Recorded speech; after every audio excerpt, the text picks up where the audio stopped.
Shalom saudara yang dikasihi Tuhan, haleluya. Kita bersyukur hari ini kita sudah beribadah di gereja kita masing-masing hari Minggu 29 September 2024. Kita hanya tinggal satu hari lagi mengakhiri bulan September dan siap memasuki bulan yang baru di tahun 2024. Dan di gereja kami, di GBI Immanuel, Dunside, Sydney, Australia, kami baru saja mengadakan ibadah sore hari karena ada Giving Night Dinner bersama-sama dengan jemaat dan undangan-undangan untuk mengumpulkan dana, rencana membeli gedung gereja sendiri suatu hari kelak. Dan puji Tuhan semuanya berjalan dengan baik untuk kemuliaan nama Tuhan. Terima kasih untuk semua tim yang bekerja luar biasa sehingga acara ini bisa berhasil dengan baik.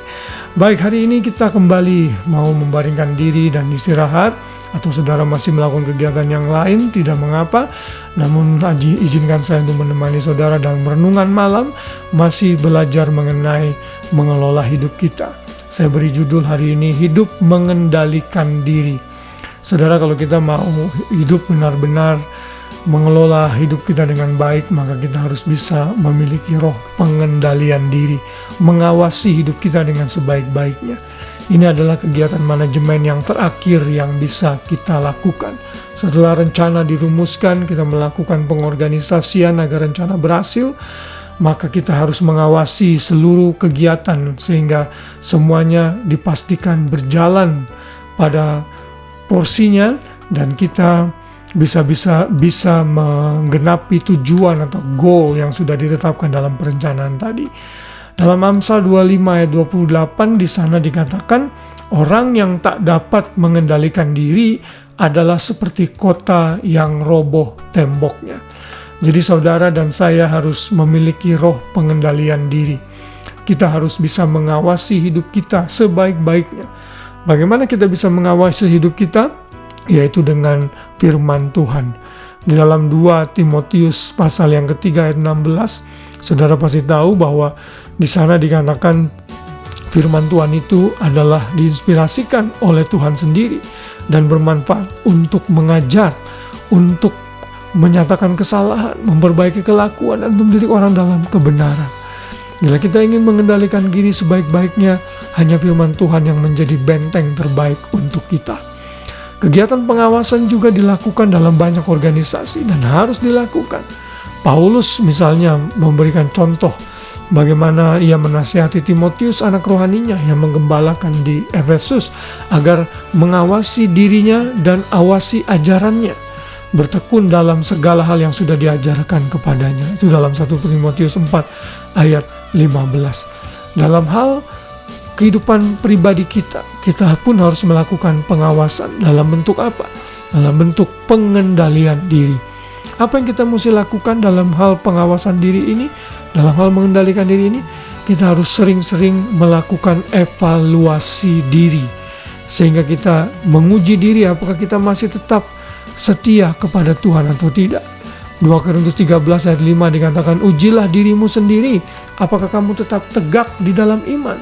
Selidikilah dirimu, apakah kamu tidak yakin akan dirimu, bahwa Kristus Yesus ada di dalam diri kamu. Sebab jika tidak demikian, kamu tidak tahan uji. Paulus marah kepada jemaat di Korintus dalam ayat sebelumnya yang mengatakan bahwa nanti kalau aku datang, aku tidak akan menyayangkan, aku akan bertindak dengan keras terhadap perbuatan-perbuatanmu yang tidak menyenangkan Tuhan. Paulus menekankan kalau engkau anak-anak Tuhan, uji dirimu baik-baik. Kalau engkau di dalam iman, harusnya engkau hidup dalam ketaatan dan tidak menyimpang. Seperti yang dilakukan oleh jemaat Korintus. Kita pun harus melakukan yang sama. Uji diri kita, evaluasi diri kita. Pemazmur menyatakan dalam Mazmur 26 ayat 2, ujilah aku ya Tuhan dan cobalah aku, selidikilah batinku dan hatiku. Dan saat-saat sebelum tidur seperti ini, mari kita juga sama-sama menyelidiki hati kita. Apakah hari ini kita banyak melakukan kesalahan dan mulai bertobat?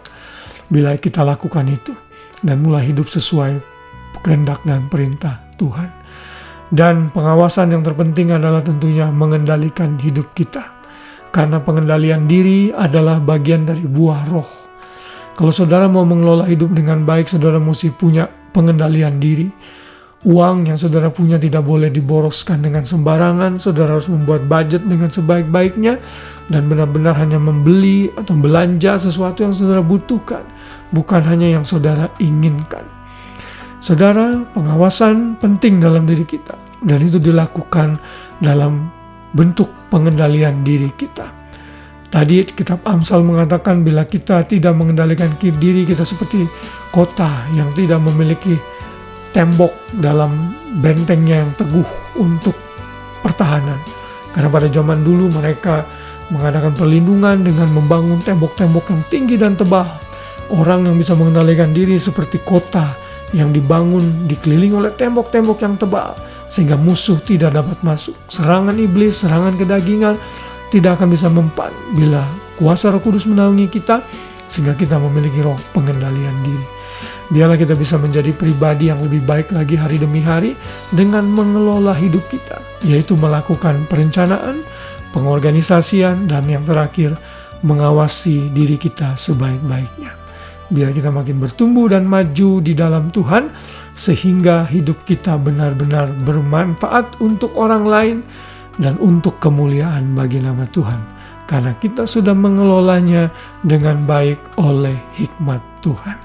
Selamat malam, selamat beristirahat. Biar kasih Kristus menaungi kita senantiasa sepanjang malam. Tuhan memberkati kita semua. Shalom.